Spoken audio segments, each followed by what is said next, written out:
Hi everyone, in this video we are going to discuss transfer statements in Python. Before starts today's session, let us try to recall what have we discussed in lecture 29, that is previous video.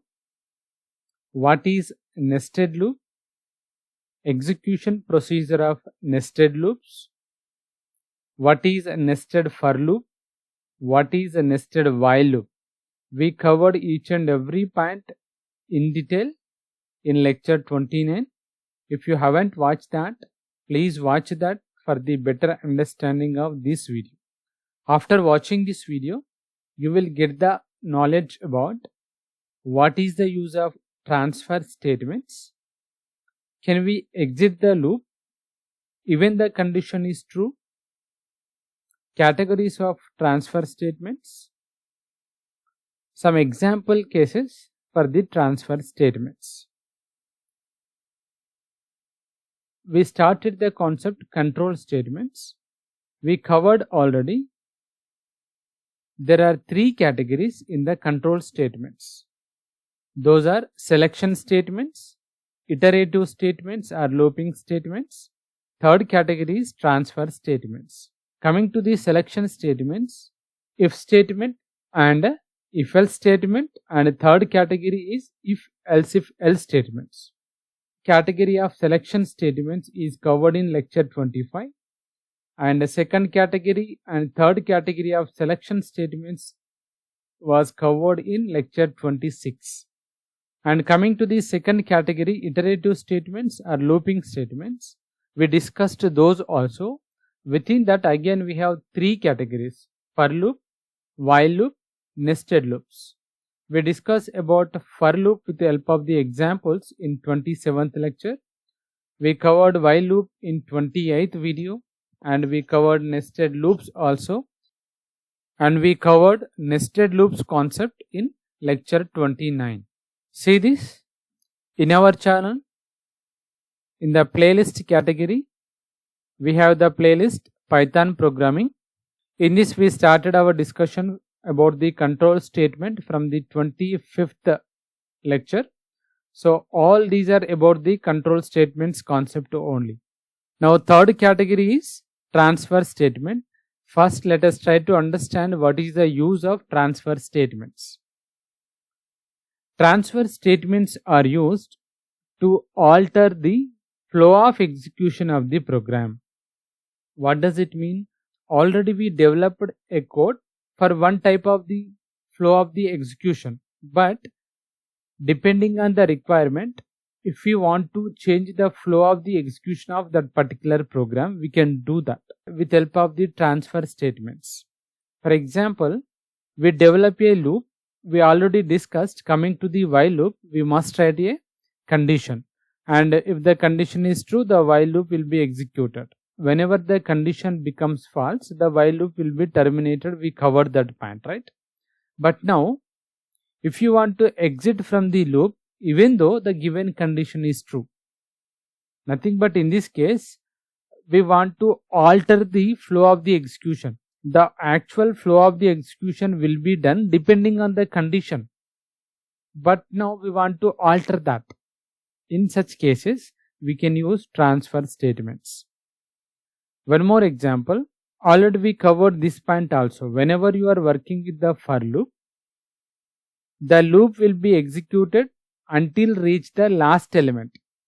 Whenever it reaches the last element, that becomes the last iteration in that for loop.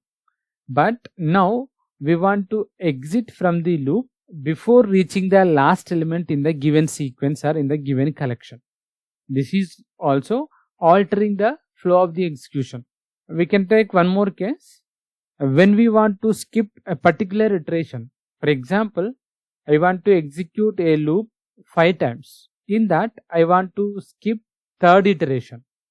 I want to execute first iteration, second iteration, and I want to skip third iteration but continue the fourth and fifth iterations.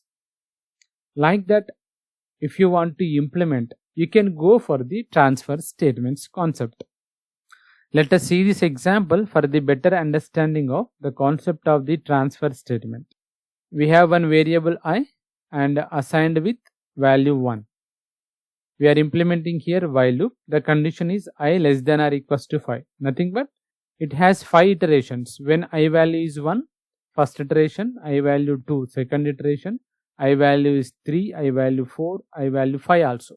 When it reaches 6, it comes out from the loop. And at each and every iteration, I want to print the value of I. So if you execute this program, you will get the output 1, 2, 3, 4, 5. Okay. Already we covered all these spans in our lectures. Now the question is how to get the following output. In that, first one is 1, 2, 3, 4. The general output is actually the output is 1, 2, 3, 4, 5.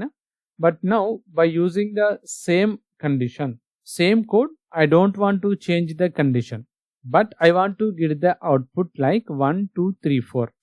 I want to get this output. So to get this output, can we alter this existing logic? Yes, we can alter this existing logic if you want to get this output by using the transfer statements. See one more case. I want to get the output 1, 2, 4, 5. There is no 3. Observe here. 1, 2, 4, 5. In the previous case, there is no 5. 1, 2, 3, 4 only. Okay. When it reaches the fourth iteration, that must comes out from the while loop. And coming to the second case, third iteration will be skipped. Can we alter this logic which gives the output 1, 2, 4, 5? Yes, we can do that. To get this type of the outputs, we can alter this code with help of the transfer statements. In the transfer statements also, we have 3 categories. First one is break statement, continue statement, pass statement. These 3 statements are called transfer statements. We will discuss these transfer statements in detail in the coming videos. Check your knowledge, what you learned from this video. What is the use of transfer statements? Can we exit the loop even though condition is true? Categories of transfer statements. And we have seen some example cases where we use transfer statements. If this video is useful to you, please do subscribe the channel, watch the videos, share the videos and like the videos. Thank you.